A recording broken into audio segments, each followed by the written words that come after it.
butterflies, welcome back to my channel. As you can see in the title description what the video will be about, so I don't have to say much. However, let's get into the video.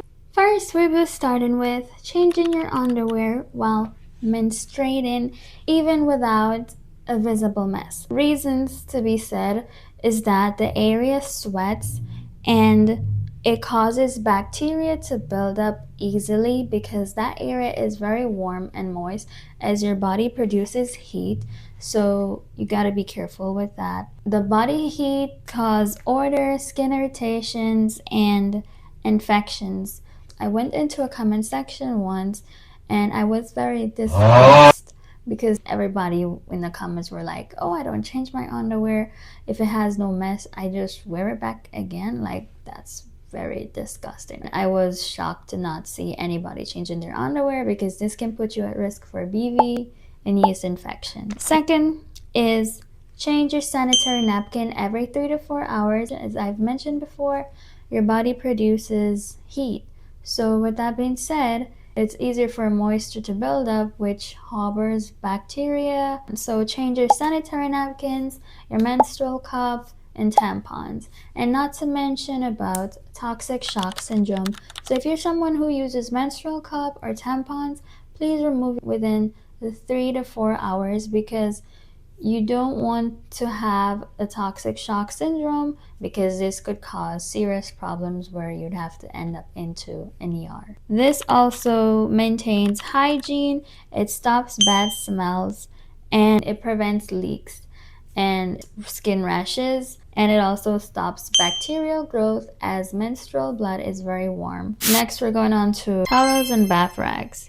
Change your towel at least once a week. Reasons I say this, well, the more you use it, the more it gets wet. So with that being said, your body carries dead skin cells. When you change your towel, it reduces infection risk like BV, UTIs, and yeast infection because you don't want to use the same towel that you've been using for 2 weeks maximum or even more, because this can put you at risk. And I understand the fact that not everybody is going to be able to change their towel within 3 days, so 1 week is fine because not everybody has the money to go to the laundry and not everybody has laundry access at their homes or apartments. Next up is to do not use the same rag or towel that you use on your body to wash your feet. This is common sense, and please to note that if you do this, you're putting yourself at risk to be exposed to infections. They can cause you to itch, they can cause redness, and so many more stuff. Imagine your foot carries millions of bacteria. Next up is replace loofahs, exfoliating sponges, and washcloths as they can harbor harmful bacteria. Bacteria is something that multiplies. So whenever it starts to multiply, it doesn't stop. So I would recommend like maybe 3 to 4 months to change your bath rags and so on. Next up, we have laundry. Wash your underwear with antibacterial or mild detergent. Reason is that mild laundry detergent, they lack dyes that has harsh chemicals. It also prevents skin irritation. If you're able to get it sun-dried, that's even better for you because it's exposed to radiation. Next up is do not wash your underwear in the laundry with your clothes. Imagine you put in your gym clothes in a laundry along with your underwear. That's just yuck and nasty and everything. Think about the outside environment. Think about the dust that attaches to your clothes. And there's also research that says that when you go outside, it's highly chances that at least 1% of fecal matter gets on your clothes. You don't need your underwear to be mixing up with clothes that are packed with sweats and dirt.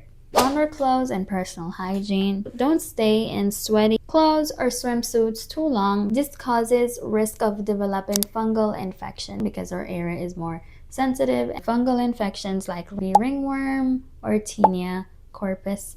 If you're someone who works out, then you're supposed to not wear the same clothes that you're taking from the gym to get back home. Your body sweat could cause you to have high risk of infection. And the next thing too, the female urethra is very short. As males, they have longer urethra than us, but the only way they could get infected easily is through sexually transmitted diseases. But they still can get infections, but we're more prone to it because I think our urethra is probably like 3 to 4 meters long, and the male is probably like 6 to 7. Don't share personal hygiene items like toothbrush, undies, razors, and so much more. Especially if you have a homegirl. I do not care. Just don't share it because you're putting yourself at risk, because bodies transfer harmful bacteria, and whether you trust your friend or no, your bodies can transmit harmful bacteria because not everybody's going to say everything to you or their personal situation.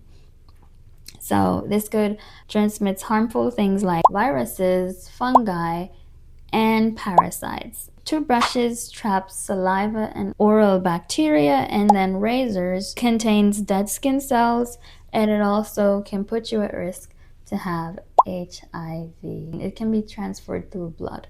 So if the person got a cut and then you use it and the person that had the cut had HIV, then you could get it too because you might cut yourself. Majority of the times people cut themselves when using razors, so you got to be careful. It can also cause hepatitis and staphylococcus. The final advice I can give to you guys is keep an extra underwear just in case of bladder weakness, private incontinence, and gym days, and expected menstrual cycles. Most of the times, females have their menstrual cycles unexpectedly when they never really expected it. But if you're someone who knows that it's pretty close, then I recommend you to put extra sanitary napkins and extra undies in your bag just to be on the safe side. And you don't want to go out in your inner underwear that you had on since you took a shower in the morning, and then it's getting to evening hours and you're still in the same underwear with an unexpected menstrual cycle, because it can put you at risk. So please be mindful of that. For the private inconvenience, when females are ovulating, I don't know about anybody but myself, when I'm ovulating, my underwear, they get messy really bad, so I would have to bring an extra underwear if I'm going out. That's private inconvenience. And for gym days, as I've mentioned before, if you go to the gym or you're a gym person, then it's supposed to be mandatory that you have extra underwear. Bladder weakness is a situation where you could cough, you could sneeze or laugh, and it causes unexpected urge to like urinate, or it messes up your underwear. If you guys found this video helpful, you could subscribe, leave a like, and a comment if y'all are interested. And if not, I hope to see you again. Bye bye, butterflies. It is 104 in